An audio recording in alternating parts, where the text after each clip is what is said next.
Hello friends, सांख्य दर्शन के अनुसार सांख्य कारिका चल रही है और यहाँ पे वन लाइनर क्वेश्चन है। तो सांख्य दर्शन के अनुसार प्रमाण 3 बताए जाते हैं: प्रत्यक्ष, अनुमान और आप्तवचन। दृष्टम, अनुमानम, आप्तवचन। ठीक है, वचनम। सांख्य में 3 प्रमाण ही महत्वपूर्ण माने गए हैं। त्रिविधम प्रमाणम इष्ट। देखिए आगे, इन्हीं 3 प्रमाणों के ज्ञान से ही प्रमेयों का भी ज्ञान होता है। प्रमेय सिद्धि प्रमाणम वृद्धि। तो हमारे प्रमाणों से ही प्रमेय की सिद्धि होती है। ठीक है। चार्वाक दर्शन में केवल प्रत्यक्ष को ही प्रमाण माना जाता है। बौद्ध दर्शन में 2 प्रमाण माने जाते हैं, प्रत्यक्ष व अनुमान। सांख्य और योग दर्शन में 3 अपने प्रमाण हैं, प्रत्यक्ष, अनुमान और शब्द। ठीक है। न्याय वैशेषिक के अनुसार 4 प्रमाण माने जाते हैं, प्रत्यक्ष, अनुमान, उपमान, शब्द। प्रभाकर और मीमांसक के द्वारा 5 प्रमाण माने जाते हैं, प्रत्यक्ष, अनुमान, उपमान, शब्द और अर्थापत्ति। भाट मीमांसक के द्वारा 6 प्रमाण माने गए हैं, प्रत्यक्ष, अनुमान, उपमान, शब्द, अर्थापत्ति और अभाव। ये one liner point two point आपको याद करने हैं। इनमें कुछ भी समझने के लिए ऐसा कुछ नहीं है, सिर्फ तथ्य हैं। पौराणिक मतानुसार 8 प्रमाण माने गए हैं, प्रत्यक्ष, अनुमान और उपमान, अर्थापत्ति, संभव, अभाव और ऐतिह्य। ठीक है। यहाँ पे आगे एक पंक्ति के माध्यम से बताया गया है प्रमाण के विषय में। प्रति विषय अध्यवसायो दृष्टम। प्रत्यक्ष प्रमाण का लक्षण है। विषय से संबंध इंद्रिय पर आधारित बुद्धि व्यापार ज्ञान को ही प्रत्यक्ष प्रमाण कहते हैं। ठीक है, कि प्रत्यक्ष प्रमाण क्या है उसके विषय में एक पंक्ति के माध्यम से क्लियर किया है। यहाँ तलिंगः लिंगी पूर्वकम अनुमानम, ये अनुमान को परिभाषित करती है। अनुमान प्रमाण का लक्षण है। लिंग और लिंगी के ज्ञान से जो उत्पन्न होता है उसे अनुमान कहा जाता है। सर्वप्रथम अनुमान के भी 2 भेद बताए गए हैं, वीतानुमान और अवीतानुमान। ठीक है, वीतानुमान के भी 2 भेद है, पूर्ववत और सामान्यतो दृष्ट। अवीतानुमान का एक भेद शेषवत माना जाता है। जब हम सामूहिक रूप से कह देंगे तो इनके 3 भेद माने जाएंगे, पूर्ववत, सामान्यतो दृष्ट और शेषवत। वन लाइनर क्वेश्चन है, इसमें ऐसा कुछ समझने के लिए नहीं है, बस सार रूप में इजी रहेगा। आप्त श्रुतिर आप्त वचनम। आप्त पुरुष की उक्ति ही शब्द प्रमाण है। शब्द प्रमाण को आगम प्रमाण या आप्त प्रमाण भी कहा जाता है। आप्त वचन जो जिस रूप में है उसको उसी रूप में कहना आप्त वचन कहलाता है। उपदेश करने वाले को आप्त पुरुष भी कहा जाता है। ठीक है। सामान्य विषयों का ज्ञान प्रत्यक्ष प्रमाण से होता है। इंद्रियों से दिखाई न देने वाले अर्थात परोक्ष पदार्थ अनुमान प्रमाण से ही, ये पदार्थों का ज्ञान अनुमान प्रमाण के माध्यम से ही होता है।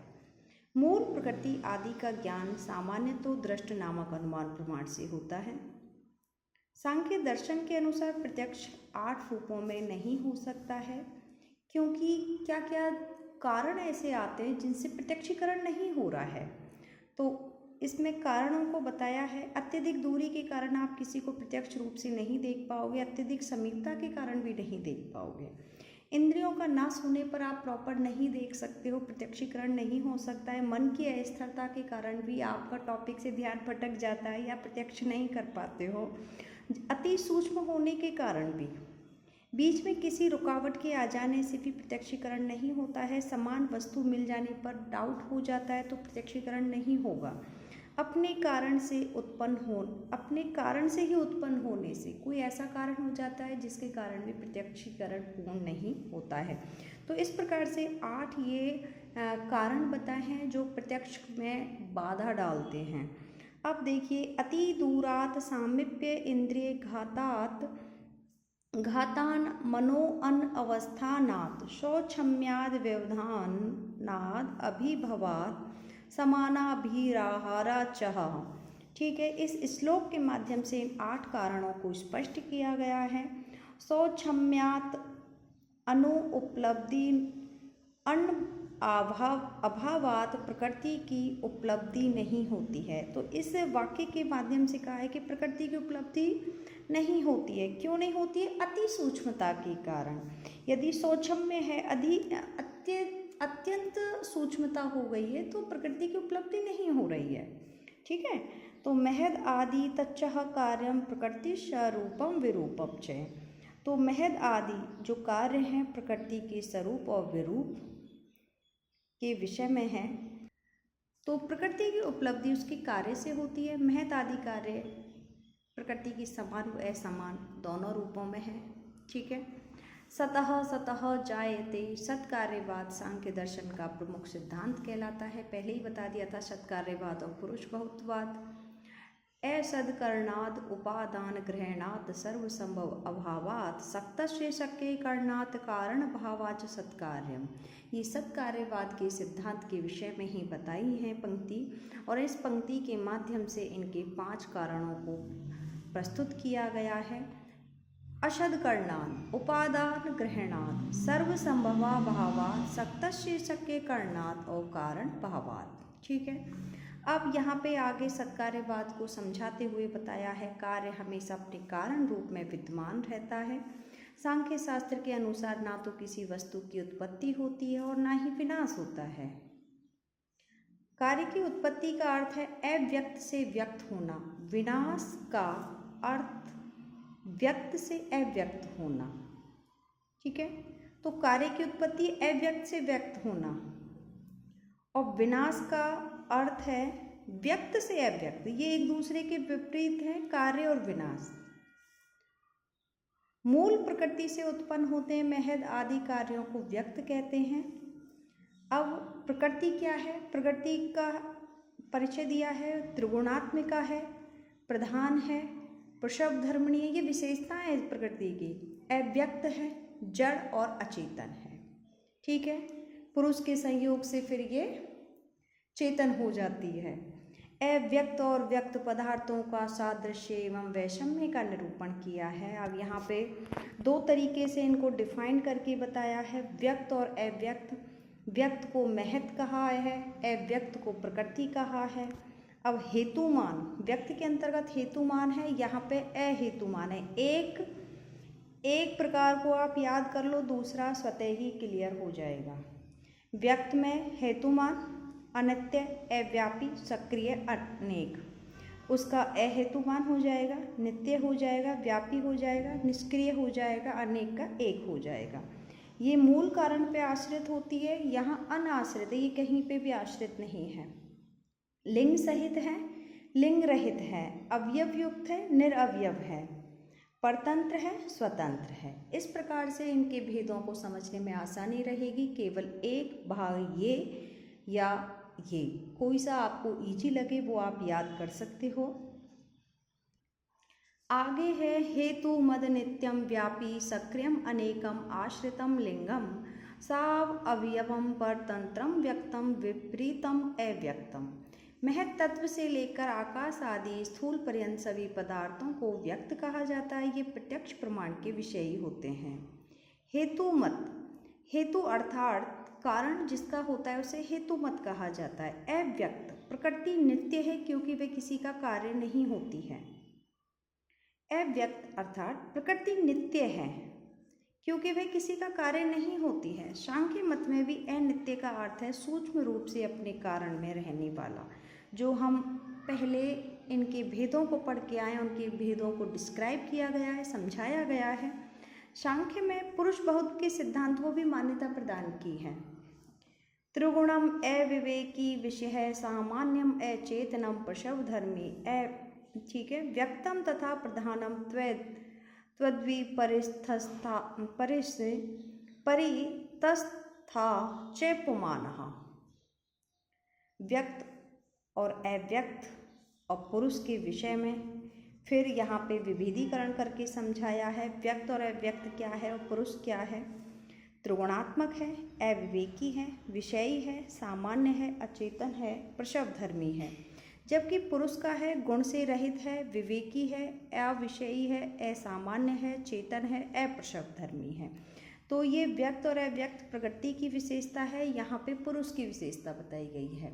ठीक है, तो यहाँ पे इनका भेद याद करना है। कोई भी अपनी इजी लैंग्वेज में एक भेद याद कर लें, दूसरा स्वतः ही याद हो जाएगा। आगे अब देखिए आगे व्यक्तम तथा प्रधानम तद्वे परिस्तस्था च पुमानः व्यक्त तथा अव्यक्त के साधर्म्य एवं पुरुष का उससे वैधर्म्य का निरूपण किया गया है। सांख्य के त्रिविध गुण बताए गए हैं। सांख्य अनुसार 3 गुण हैं, सत्व रज तम। प्रीति प्रीति विषादात्मका, प्रीति सुख का है, अप्रीति दुख है, विषाद आपका मोह की श्रेणी में आएगा। तीनों गुणों के कार्य होते हैं, जो अपना सत्व है प्रकाश है, और रज है प्रवर्तन, ये हाँ जी प्रवर्तन नियमन, प्रकाश प्रवृत्ति नियमार्था, ये सत्व का प्रकार बताया है। प्रवृत्ति नियमार्था तीनों गुणों के स्वभाव एक दूसरे को दबाना, आश्रय बनना, उद्भव या आविर्भाव है। तो अनोन्याभि भव आश्रय जनन मिथुन व्रतश्च सत्व का अर्थ शांत, रजस खो, तमस मोह वृत्ति का माना जाता है। तीनों सत्व तम के विषय में बताए हैं। अब यहाँ पे एक टेबल के माध्यम से भी क्लियरिटी कर दी है। सत्वगुण प्रीति का प्रतीक है, प्रकाश करना है, एक दूसरे को दबाना है। रजोगुण में अप्रीति है, प्रवर्तन करना है, आश्रय बनना है। तमोगुण में विषाद है, नियमन करना है और उद्भव करना है। ये एक टेबल के माध्यम से आप अपना क्लियर कर लें 1-1 पॉइंट करके। देखिए प्रदीप बच्चा अर्थतो व्रति ही तीनों गुण अर्थात सत्व रज तथा तमस विरोधी स्वभाव के होते हुए भी दीपक के समान व्यवहार करते हैं। सत्वगुण तमोगुण दोनों निष्क्रिय होते हैं, रजोगुण क्रियाशील बनाता है इनको। सत्व आदि तीनों गुणों के कारण अव्यक्त आदि धर्मों की सत्ता की भी सिद्धि होती है। कार्य का कारण गुणों के स्वभाव से युक्त होने से अव्यक्त की सिद्धि होती है। प्रकृति की सत्ता सिद्धि के विषय में भी कहा है, भेदा नाम परिमाणात् समन्वयत्वात् शक्तित प्रवर्तश्च कार्य कारण विभागाद वैश्व रूपस्य है। अव्यक्त मूल प्रकृति की सत्ता सिद्ध करने के लिए 5 हेतु बताए जाते हैं। भेदा नाम परिमाणात् समन्वयात् शक्तित्व प्रवर्ते शक्तित्व कारण कार्य विभागात वैश्व रूपस्य अविभागात। ठीक है, ये 5 हेतु बताए हैं मूल प्रकृति की सत्ता सिद्ध करने के लिए। अव्यक्त की सत्ता सिद्धि के लिए आपको यहाँ पे भेदानाम परिमाणात समवनयात यानी कार्यों के सीमित परिमाण, भिन्न पदार्थों में स्थित अनुरूपता, शक्तितः प्रवृत्ति शक्ति के अनुसार प्रवृत्ति, कारण कार्य विभागात का कारण और कार्य का विभाग करना, वैश्व रूप से अविभागात सभी रूपों को एक रूप में देखना हो जाते हैं जो भी। ठीक है, भेदा नाम से तात्पर्य महत से लेके भूमि पर्यंत सभी कार्यों से है। ज्ञ पुरुष की सत्ता सिद्ध करने वाले 5 हेतु संगात परार्थवाद त्रिगुण आदि विपर्यात अधिष्ठानात् भोक्तृभावात् केवल्यार्थ प्रवर्ते है।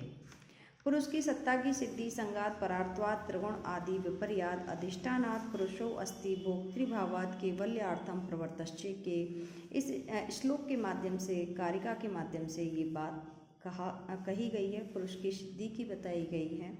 संगात परार्थवाद संघातों का दूसरों के लिए होना, त्रिगुण आदि विपर्यात त्रिगुण आदि से विपरीत स्वभाव वाला, अधिष्ठानात् त्रिगुण समूह का अधिष्ठाता होने से, भोक्तृभावात् भोग एवं भोक्ता अभाव से, केवल्यात् प्रवृत्ति मोक्ष के लिए प्रवृत्ति देखे जाने से।